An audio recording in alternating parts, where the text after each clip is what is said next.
বাড়িতে চলছে কাজ। কাজ মানে হচ্ছে আমাদের যেহেতু কারখানা আছে, তো আমাদের জানোই যে 17ই সেপ্টেম্বর বাড়িতে হচ্ছে বা কারখানাতে বিশ্বকর্মা পুজো হয়। তো আমাদেরও তাই বিশ্বকর্মা পুজো হবে। তো হয়, আমি আগের বারও ফটো দিয়েছি, ভিডিও দিয়েছি, তো তারই প্রস্তুতি চলছে।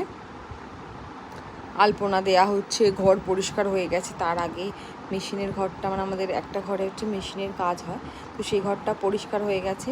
এই আলপনার পর্ব চলছে, এইটা মিটে গেলে এবার ঘুমোতে যাব। কারণ এটা করছি হচ্ছে আগের দিন রাত্রিবেলা, কারণ পরের দিন আমাদের সকাল 7টায় ব্রাহ্মণ আসবেন পুজো করতে, তো তখন আর আলপনা দেওয়া পসিবল নয়। তো ওই জন্য আগের দিন রাত্রে করে রাখি, যাতে হচ্ছে কাজটা একটু এগিয়ে থাকে। বাকি পরের দিন সকালে ফল কাটা থাকে, অনেক কাজ থাকে, তো সেগুলো হয়ে ওঠে না আর কি।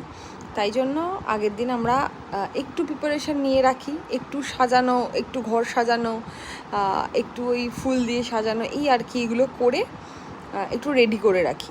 তো সেগুলো হচ্ছে দেখাবো কালকে, যে ঘরটা কেমন সাজালাম না সাজালাম ওগুলো কালকে নিয়ে আসবো। এখন চলছে গাড়ি ধোয়া, তো গাড়ি ধুচ্ছি, কালকে গাড়িও পুজো হবে। তো চলো আবার কালকে ভিডিও নিয়ে আসছি।